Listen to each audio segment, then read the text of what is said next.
Conversing is produced and distributed in partnership with Comet Magazine and Fuller Seminary.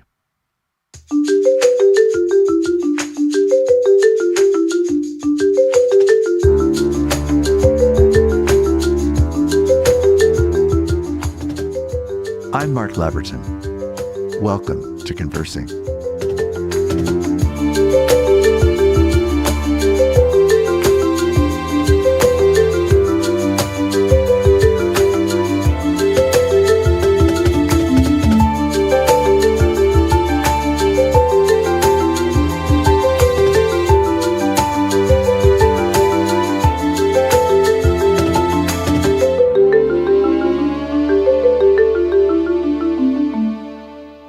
Welcome to Conversing. This episode will be a replay of a conversation I had a few years ago with Father Greg Boyle of Homeboy Industries. His story is well known about the work that he has done, along with many others, in gang violence and in gang recovery. All of the processes and patterns that are necessary to help people extricate themselves from lives that have spiraled in one direction to be able to actually become healthier and more complete people in a community of kinship. That's really what this conversation's about. And we decided to play this episode again for several reasons. First is that my own week has been a bit disturbed by the passing of an extended family relative, a beloved aunt named Aunt Mo. And I'd like to dedicate this episode to her memory. So in part, it's an episode about loss and grief, which is certainly what Father Boyle is discussing. Even if it's not about the loss of a life, it certainly encompasses that, and it encompasses much more as well. It's also Memorial Day weekend in 2026. Each year, this is a significant moment in our nation's life, but it's also a significant moment because of the current war going on in the Middle East and the amount of grief that there is in the world today over war and violence and poverty and disease, political and social violence, losses of so many, many, many kinds all around the globe. And what Father Boyle points to again and again is God's kinship with us and our intended kinship with one another.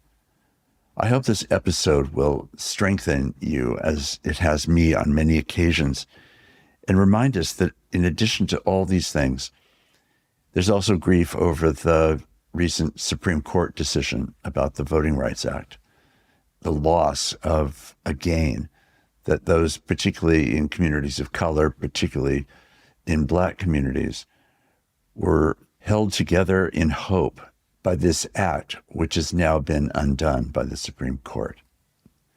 Grief comes in many forms, and our need for one another is as great as ever.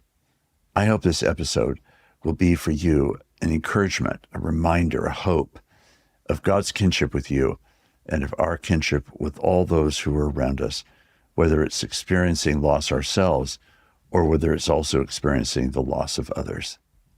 Listen now to this conversation with Father Greg Boyle as we talk about the issues of kinship. It's a great joy today to be able to welcome the Reverend Gregory Boyle, the founder of Homeboy Industries in Los Angeles, to Conversing. I'm very, very grateful that he's here, partly because he's been a person that has had a lot of influence on my life, though he probably doesn't know that. He's also a person who has been, for me, an exemplar of a person who integrates in some of the most tangible, gritty ways imaginable, both the reality of the gospel and the reality of real human need in all of its variations and challenges. I've admired his courage and his faithfulness and his creativity, but perhaps most of all, simply his compassion. So, Father Boyle, it's really a great joy to welcome you to Conversing. Happy to be here. Thank you, Mark. I know that you grew up as an Angelino. You were born in this area. Tell us a little bit about that. And in particular, I think I know that you had a family of 8 and that you came from a Roman Catholic background. Tell us just about your own spiritual formation earlier in your life. Well, you know, the large family is kind of a thing of the past. And so, boy, we just had the most fun ever as kids. You know, there were 5 girls, 3 boys. lived over on the kind of on the west side of town, Wilshire, mid-Wilshire area. And, we were a super kind of Catholic, in as much as we went to Catholic schools. And we were kind of the Norman Rockwell painting of, if you could imagine, just, 8 kids with the 2 parents walking to St. Brendan's Church as kids, So that was always a kind of part of, who we were. But my dad who died about 25 years ago, was just an enormously ethical human being and a kind of a silent man and definitely a man of a few words. And yet, I used to work at this dairy where my great-grandfather had founded, and all male Boyles worked there. It was an extremely sexist operation, and the females never got a foothold in there. It lasted to 102 years old. Wow. And then it just recently, they sold it, I guess. But I would watch him with people, and he just had so much integrity. And so he was kind of, an embodiment for me for what it meant to live as though the truth were true. And this is what it looks like when you put first things recognizably first. And so he wasn't kind of fanatical about his faith. He was just so quiet about it. Faith in the sense of praying every night and going to church and that kind of thing. But he lived, the gospel, and he translated it into how will this work in my place of business or with my kids. And so anyway, that was part of the context. But, community, when you live in community, which I would call a large family. Indeed. Yeah. When I entered the Jesuits, and you could tell the folks who were accustomed to living in community and those who weren't. Those from families like mine, we knew what it was like. You don't leave dishes in the sink. Yes. Hello. And everybody has a job and everybody does their part. Right. And so there were little things like that. But there was also a spirit of great fun and humor and endless kidding. I mean, we all have developed very thick hides. And large families do that for you, free of charge. Indeed. It comes with the package. That's right. What would you say were the things that took you on into pursuing the possibility of religious orders? Was that a natural progression for you? Had other siblings done that? Oh, I had an uncle who was a Jesuit, but in those days, I couldn't say that I knew him very well because there was a lot more isolation, and so he wasn't coming over all that often. I knew him later once I entered the Jesuits, but he certainly wasn't a reason why I entered.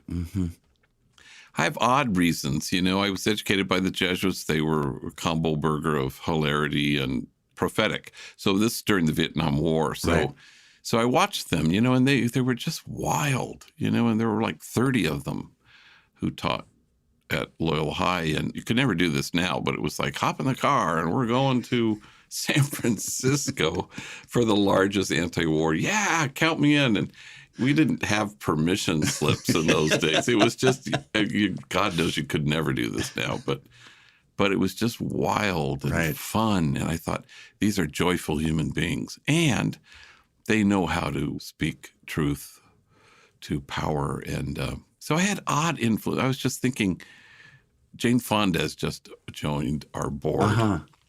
And I knew Tom Hayden. And I was just thinking that when the summer of 68, because I saw this on the news, I think it's 50 years now. And I could hear the chants, the whole world is watching. And I kind of knew of him then. We became friends later, and I did his funeral. But I remember that oddly, and he always kind of got a kick out of this. But oddly, it was one of the reasons why I joined the Jesuits. Because of moments like that, I thought the whole world is watching. And yes, and people kind of standing out in front and saying, we ought not to let this continue. Right.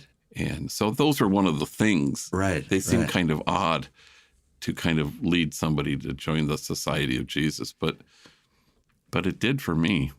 When I think of the Jesuits, I think of an intense combination of both activism, which is what you've just partly described, but also intense study, reflection, theological considerations are very important to Jesuits. History is especially important to Jesuits, or at least among Jesuits that I've known. How more specifically does being a Jesuit affect the course of your life, would you say? Well, there's what Jesuits would call the charism. So, and there's sort of tenets of that, finding God in all things and, somehow discernment and the spiritual exercises and the movements of the Spirit, and take care to keep always before your eyes first God, which is sort of a tenet of Ignatius from our constitutions. And so there are all these things that become part of the air you breathe. But there is that notion, part of the notion is, intellectual and studies and God knows, Jesuits study longer than anybody ought to, or need to. But there's also kind of a wide acceptance of, you want to be a doctor? Go ahead, So we have doctors. And there's just kind of a sense of, you would hope anyway, that God's will is really about doing what you most deeply, profoundly want. That there is no difference, actually, between what God wants for you and what you most deeply want. And so part of the discernment is, are you sure you know what you most deeply want? So it's never this outside yourself. I'm going to try to find, I want to do this, but God wants me to do that. That's impossible. It's like a false dichotomy. I think it is. And so the role of a superior, for example, is to make sure that people are never strangers to themselves, that they know what they most deeply want. So, I mean, I like all that stuff. I think that's kind of how the Jesuits operate, and we're always trying to return to that original charism and trying to adapt. What's it mean now, given what we're living in or how things change, But coming to know yourself and knowing what you really do desire is, everybody's process for that is different. And yours involves this formation, this background that you've had. It involves education, formal education, but it also involved travel, experiences of ministry in different settings, especially in Latin America, if I'm right. And then you came back to LA. From that, how did you come to know what it was that you desired, assuming that what you're doing now is what you desire? Yeah, well, I also think that it came sort of late for me. As I look back, I was ordained in 1984, so whatever I was, 30 or something. And so I'm not sure I knew so much before then. I taught here locally at Loyola High. I enjoyed that. I probably could have gone back to that. It was it wasn't on my front burners, as odd as that seems. But what am I going to do with my life? And what am I going to do when I grow up? Well, you went through the course, you studied philosophy and theology and you taught. And then I was ordained and I said, can I go to Bolivia? Because I think maybe I want to really learn Spanish. And so that was an immersion thing in the culture, and it just changed me forever. It altered how I saw things. And I went, okay, I don't know what I'm going to do, but it has to be from below. It has to be at the margins. It has to be with the poor. So I wasn't really clear.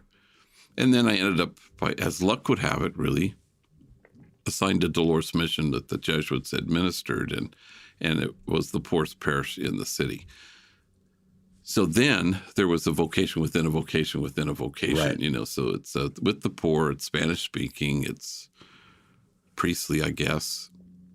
And then the parish had the highest concentration of gang activity in the world, which, of course, I didn't know when I signed up. And so then that became the reality. I was burying kids starting in 1988, and then shootings morning, noon, and night. It's like, it was just a historical moment. Had I been sent there 10 years earlier or 10 years later, it probably would have been a different thing, I think, maybe. Who knows? Let's go back to Bolivia for just a minute before we come back to LA. So in that period when so much is changing, the height of liberation theology in part in Bolivia, I'm assuming, a lot of engagement around the poor, marginalized people, et cetera, a lot of political activity happening and change, rebellion, revolution, all kinds of things happening throughout Latin America, Bolivia as well. Sort of fill in a little bit more about it changed the way you saw things. Yeah, well, at that time, Bolivia was the poorest country in the hemisphere. Haiti is, I suppose, now. But then it was Bolivia. And so you felt that everywhere. And politically, there was a lot of corruption and disruption. And so I was living with young Bolivian Jesuits who were Bolivian, whereas in the past they had all been Spaniards who had come over. And then they were kind of indigenous. They spoke Quechua as well as Spanish, and they were completely radical.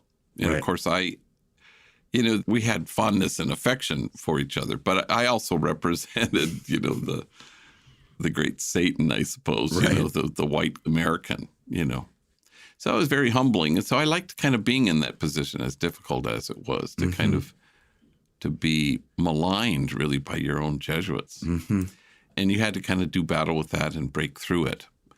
And so, the poor evangelize you. We say these things. It's not a romanticizing of the poor. It's a perspective. It's how do they see things? And if the goal in the end is to see as God sees, that's why I think the vantage point of the poor is the widow, orphan, and the stranger. And these are the folks who God believes. These are the folks who know what it's like to have been cut off. And because they've suffered in exactly this way, that God thinks these happen to be our own trustworthy guides to get the rest of us where we need to go. So I had a profound experience of that in 1984 that, in fact, it ruined me, So I came back and I was supposed to go to Santa Clara University and be kind of a quasi-campus minister, but to do the link with immersion experiences for the students there. Right. And it just was not at all what I ever wanted to do. Right. Though I had signed up for it before I went to Bolivia. Sort of negotiating the privilege. Oh, yeah. And then I kind of went, no, I can't do this. Right. And fortunately, I went to my provincial, and I think he listened to me, but he also had this need that we need a pastor. In Dolores. At Dolores Mission. So he sent me there, and I couldn't have been happier. So it satisfied that longing I had, which is to allow the poor to continue to evangelize me and to be my trustworthy guides, all the more accessible because my Spanish was serviceable at best. And so I couldn't lead from up front. I had to lead from behind by pushing them. Right. And they had to assume leadership because they could speak the language. So I don't regret that my Spanish was so bad in the early years because they had to use muscles that they weren't used to using. Right. So you come back to Los Angeles, a city that on one level you had known fairly well, but to a different part of Los Angeles and with a completely different vision. Is that how it felt? Yeah, I don't know if this has changed in the city. I suspect it has. But in those days, we grew up in the greater Wilshire area.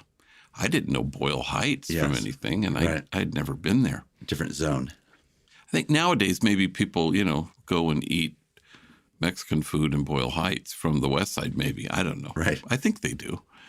But we certainly never did. Right. This was our lane, which was over here. Right.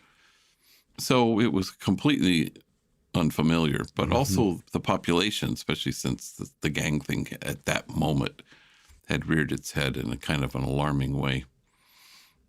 I certainly didn't know anything about that. We didn't have that at 3rd and Norton, at all, so. Right. Yeah, so I had to kind of get myself, that was a hard year, to adjust from returning from Bolivia. So.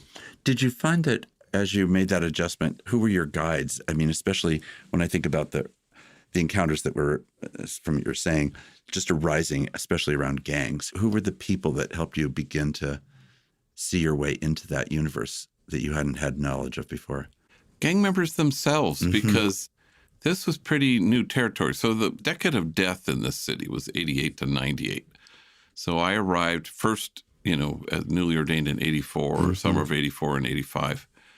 But I arrived as pastor in 86. And immigration was really sort of the issue then. So remember the Immigration Reform and Control Act had just happened. Right. Amnesty, separation of families. So there were a lot of issues that we declared ourselves sanctuary. So we were the first sanctuary church in the country to include undocumented Mexicans along with Central American folks, which pissed off the sanctuary people. I go, I'm just the janitor here. The people want to do this.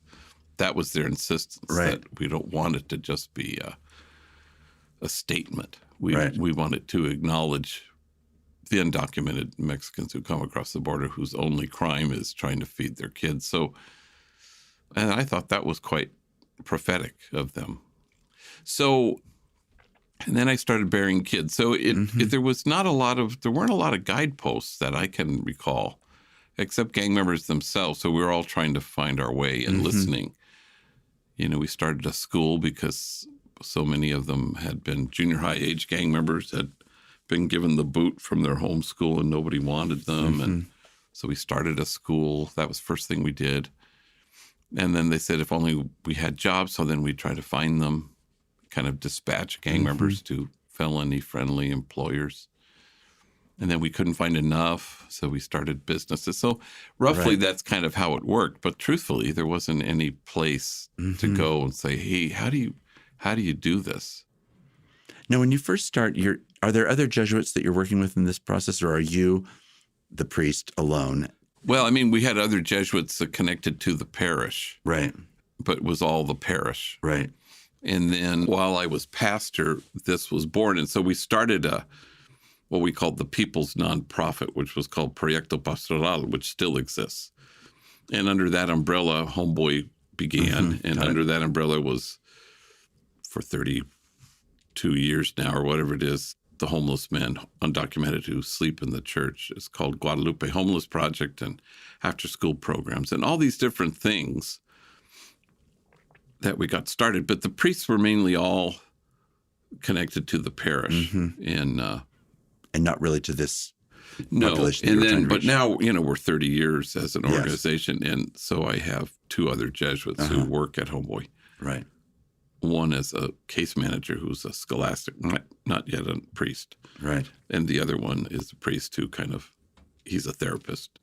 Some people undoubtedly listening to this are aware of Homeboy and what's called Homeboy Industries, which has become the largest gang intervention, rehabilitation, and re-entry program in the world. It's an amazing phenomenon of how this has emerged. But tell people a little bit more about how that arc began from out of the place of violence that you're describing.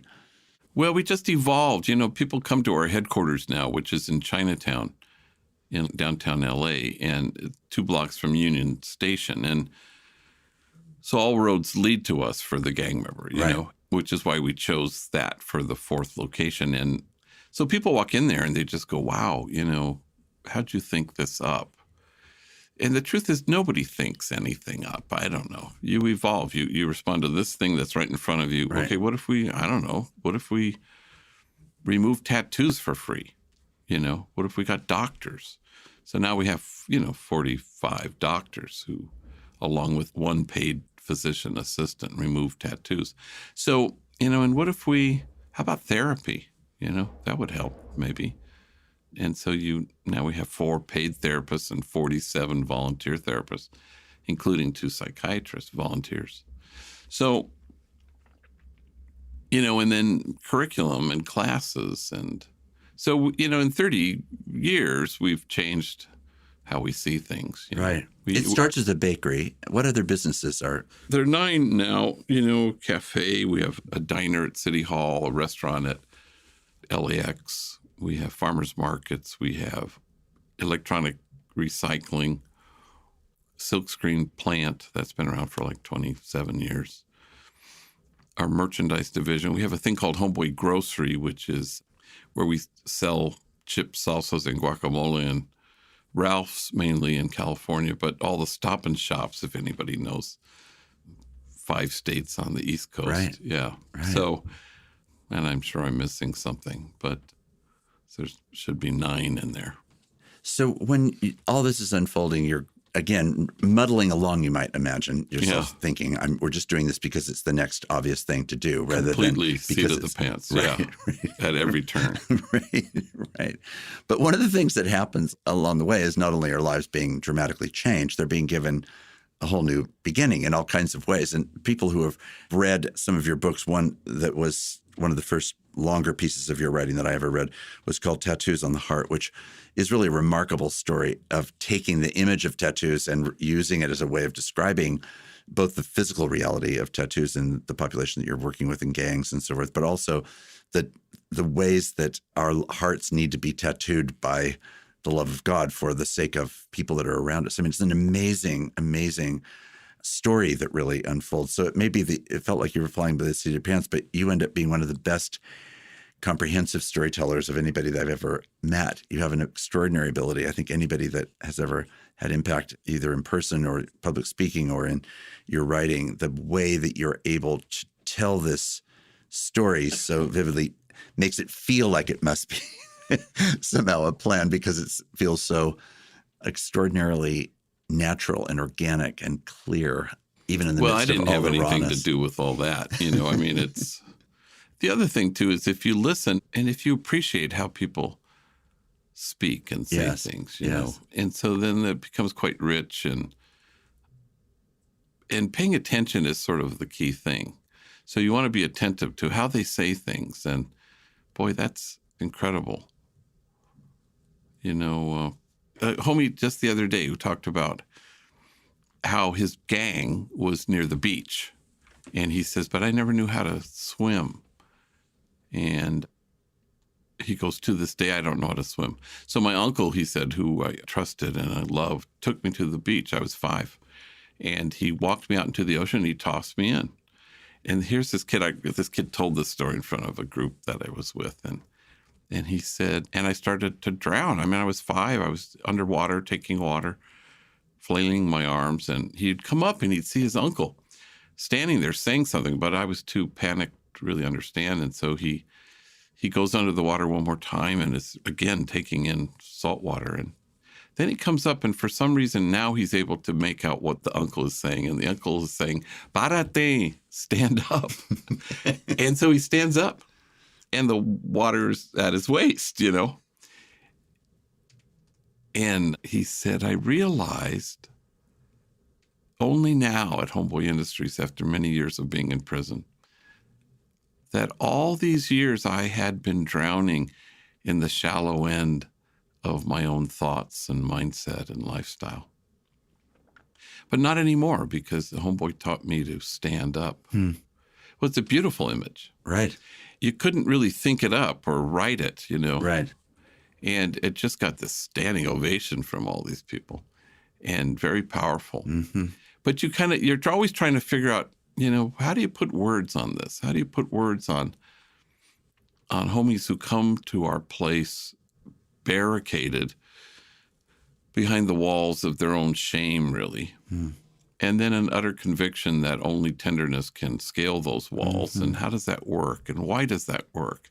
So you're always trying to find new ways of speaking. Maybe it's because I'm an English major or something, but I like kind of the fresh take on stuff. Right. You know, even as we all evolve in our own understanding of who God is and how God sees, you go, oh, okay, well now in an instant, I'm seeing things differently, you know?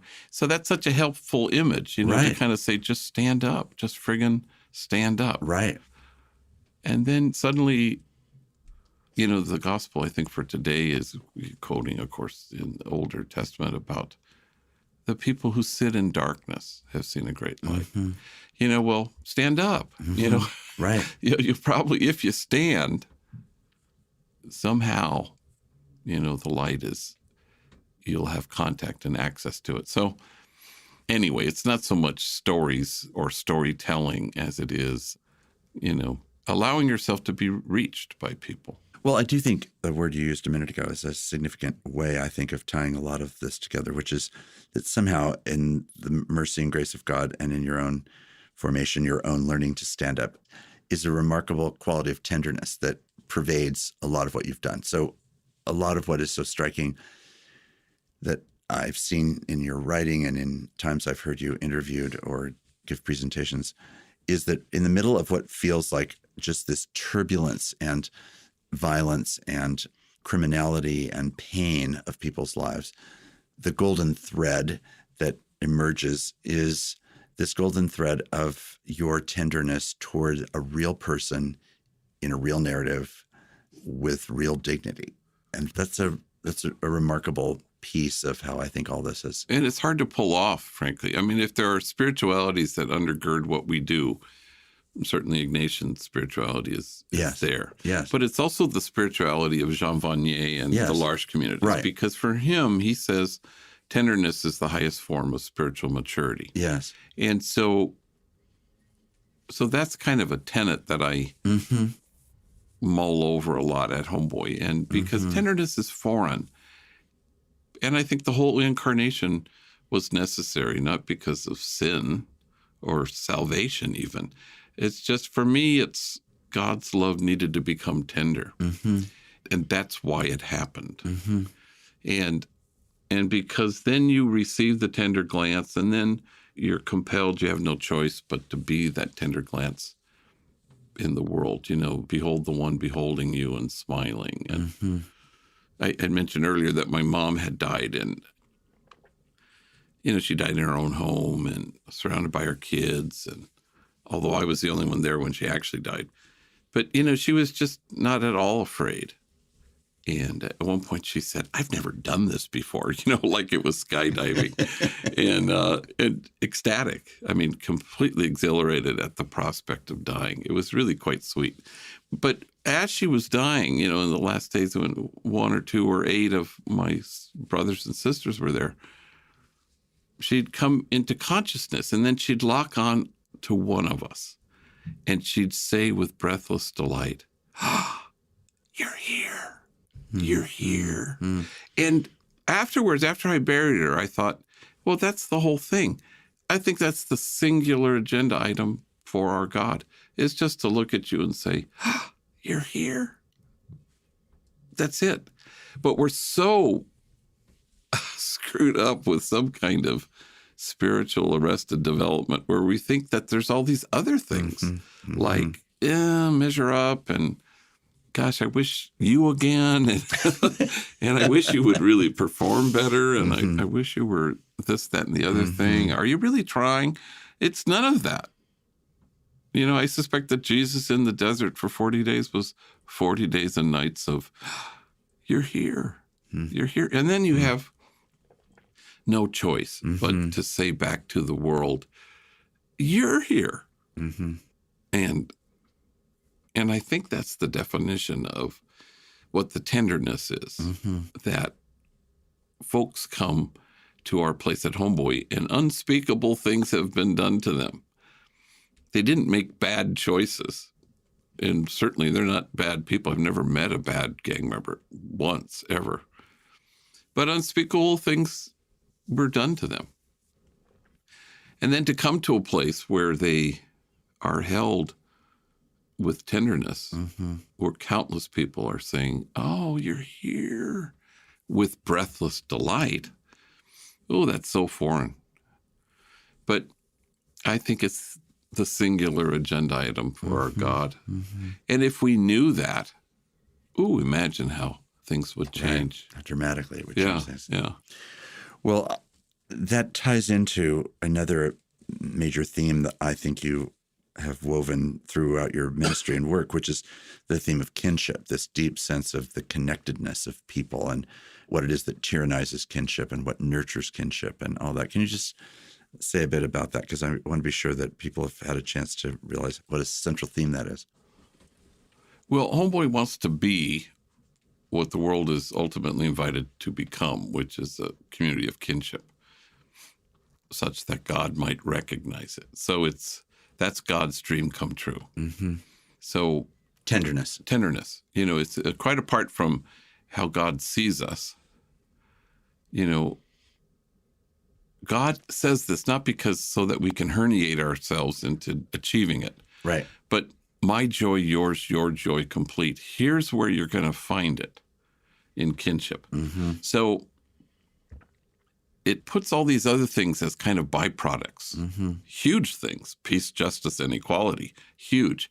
But if you think that's the goal, it isn't. It's the byproduct of our underlying, undergirding, essential kinship with each other. So no kinship, no peace, no kinship, no justice, no kinship, no equality. It's how it works.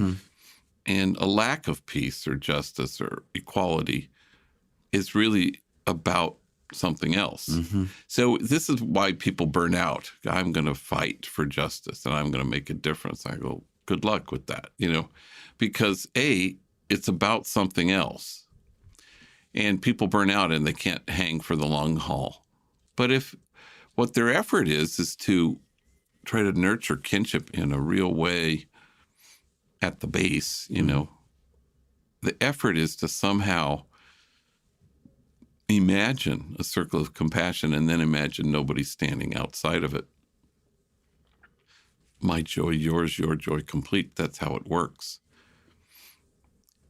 So Jesus doesn't say love your enemies because it's the harder thing, but it's the thing that most resembles where you can be if kinship is your goal. And, it's about loving, being loving. It's not about return or, measured outcomes. It's about, wow, here's where the joy is. So God is always just pointing us to the place where the joy is. And we get that so muddled. We think it's all about, I'm less than, how can I do more? I really need to make a difference. I need to reach more people. I need to rescue people. And it's all nonsense, I think. Just that would be worth spending another hour or two having a conversation about that theme, because certainly in a context like the one that we're living in now in the United States, but really around the world, where we see all kinds of evidences of abuses of power in all kinds of terms, whether economic, social, political, gender, sexual, etc., holding on to tenderness as the guide that is actually the truest light of leading us into those places of what can feel like just such overpowering force, that tenderness feels like it's opting for the inverse of where many people would instinctively want to go, right? Because we're looking for fortification and safety. And clearly tenderness in any kind of context is a call beyond that, right? It's a call to something much more profound and much more primal, really, in the end, than those things. But it's easy to get distracted. It's a shiny object of overwhelming influence compared to perhaps missing the vulnerability of tenderness as such a key ingredient. Yeah, I think we're in difficult times and divisive, polarizing times. But everybody's born into the world wanting the same things.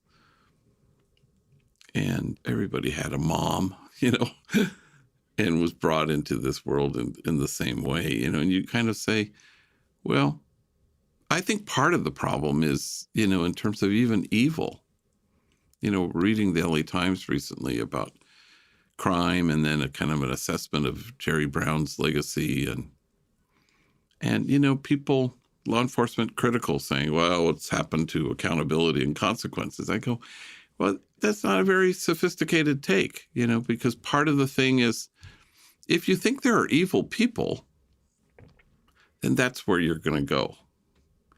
But if you think there are despondent, traumatized, and mentally ill people, well, you're going to go another place. And for my money, that's a more sophisticated take.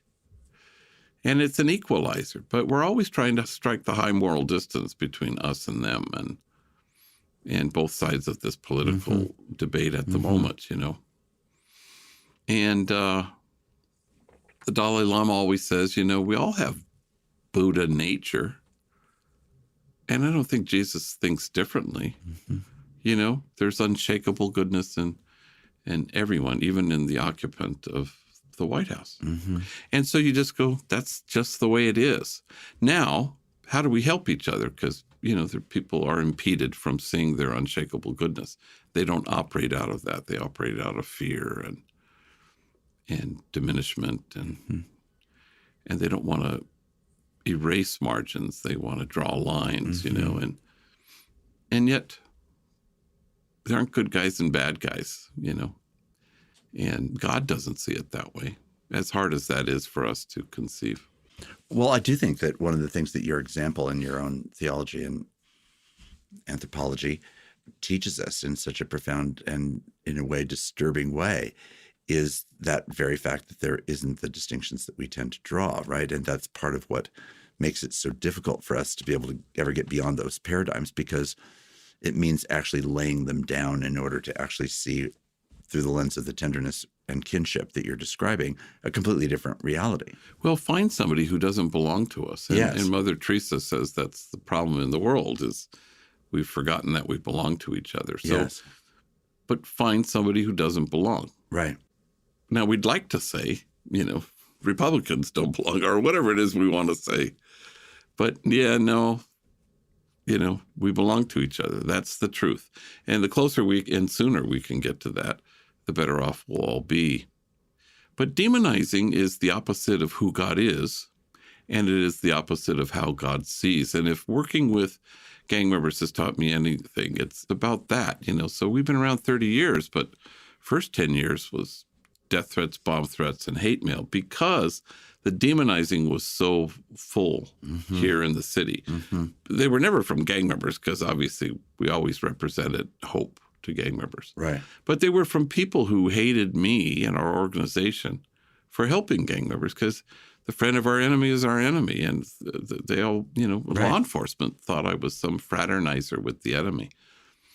Well, that's a worldview that obviously needs healing. Right. And we're not there anymore. I mean, when was the last time Homeboy ever got a piece of hate mail? We got it regularly every day. And I'd say it's been, 20 years probably. Wow. Which is incredible. Right. So the city has made this movement, away from this tough on crime or soft on crime. But they go, no, Homeboy's part of smart on crime. Leave him alone. What are you talking about? Right. So for people who think, oh, we don't make any progress, well, you're not paying attention. Of course we do. I remember Operation Hammer and the most draconian, awful responses to gangs that were born of a bad analysis and a bad diagnosis. Right. But it's important to know that God never demonizes, ever, ever. And that's kind of exhilarating. It is. Once you know that that's the truth.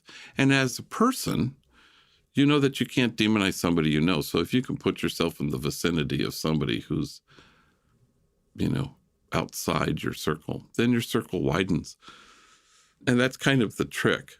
And that's why at Homeboy, it's Black, brown, Asian, men, women, gay, straight, enemies, guys who used to shoot at each other. Now we're making croissants, So you kind of want this to announce a message to the world. We could do this, Right. So take us with that lens to what must be one of the most profound challenges across the country right now, which is the challenge of homelessness, and into Los Angeles with a 50 or 60,000 person homeless population. Through the lens that you're describing, how do we avoid the unsophisticated understanding of what's happening and have a more sophisticated understanding of what's happening? Well, we're so impatient. We go from 0 to 60, and it's always about content rather than context.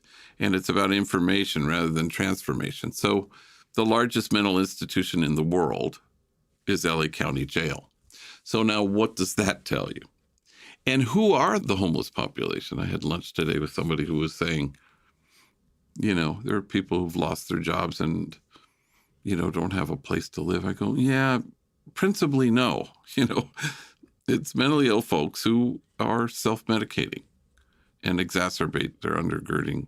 So what if we knew that? But we want to go from 0 to 60. So we want to give roofs for everybody. And then we're scratching our heads when people walk out to folks in tents on 5th Street and San Pedro and, no, I'm okay, thank you. Well, yeah, now I don't know what the solution is, but I know that the diagnosis isn't people have lost their jobs or something like that. No, the new frontier really will be, the mental health. Yeah. Because, gang members, kids join gangs because they're either despondent or traumatized or mentally ill on a continuum of severity. The folks who wander into our office from the 120,000 gang members in LA County come with a palpable, profound sense of despair, trauma, or mental illness. It's not like they're dumb or they're not trained or they're not educated. It's they need to be healed from the darkness of their despair.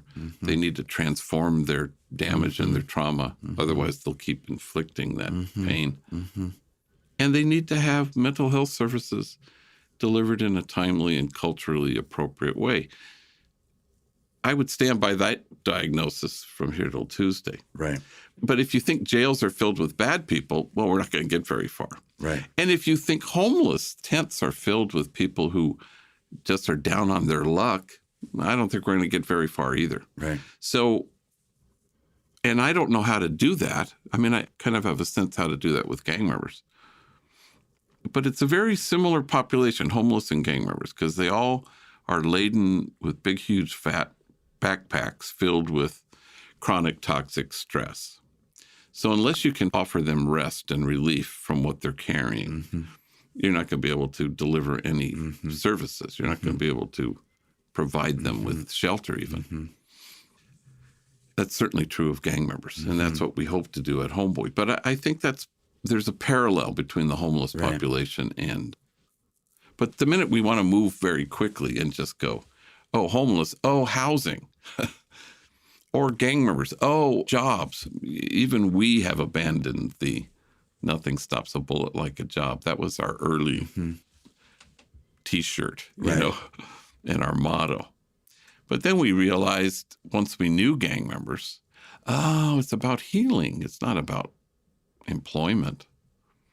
Because an employed gang member may or may not go back to prison, but a healed one won't ever go back to prison. So I don't know exactly how to deepen ourselves in terms of a greater sophistication in terms of the homeless thing. But I suspect the fact that the LA County Jail is the largest mental institution in the world should be an indicator to us. You know, once we closed mental institutions, and you can say what you will about that, where did those folks go? They're in a tent, or they're in LA County Jail, by and large, you know. Because don't even talk about mental illness, just talk about health. What does health look like? Has a healthy human being ever joined a gang? No, of course not. Has a healthy human being ever gone to prison? Never. That hasn't happened once.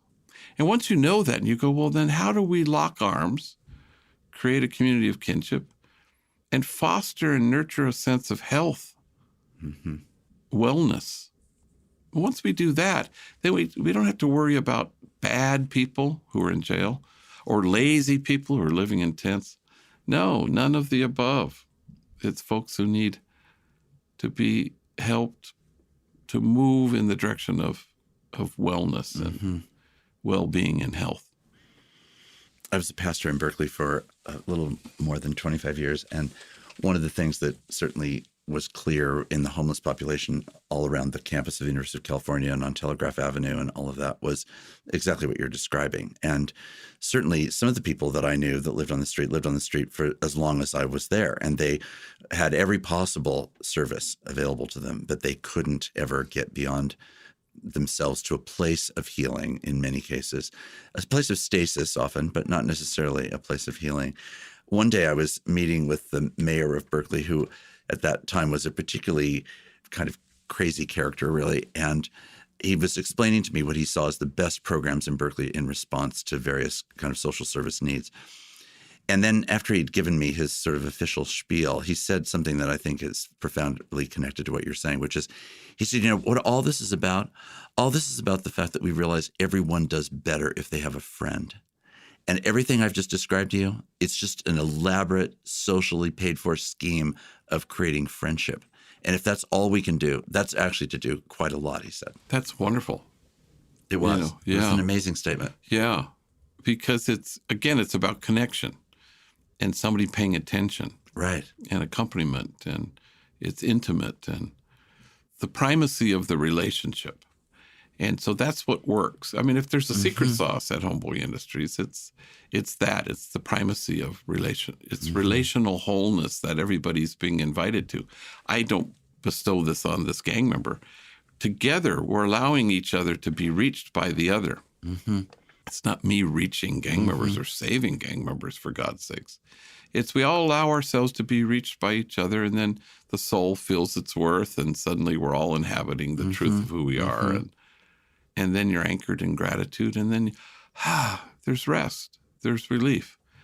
Okay, now I should go to the anger management class. Okay, all that stuff is good. And maybe I could get my GED. Or maybe there are some, skills that I could pick up to cope better. But in the end, it's really about the primacy of the relationship. And that's just key, I think. Father Boyle, thank you again for being here today and for this conversation. I am so grateful for your ministry and for the way that it's affecting not only those that are in gangs in Los Angeles, but in many, many other places because of the way that the work that you've done has become known. And I'm always inspired and always challenged, but also always I've come away from any contact I've had with your writing or your speaking feeling more loved. And I'm grateful for that. Oh, thank you. That's very kind.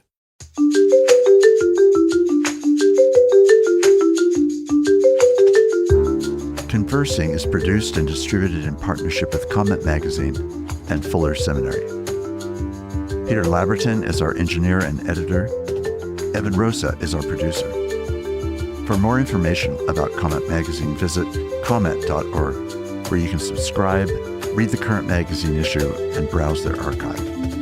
Fuller Seminary is an evangelical, multi-denominational graduate institution committed to providing indispensable formational education for diverse Christian leaders everywhere.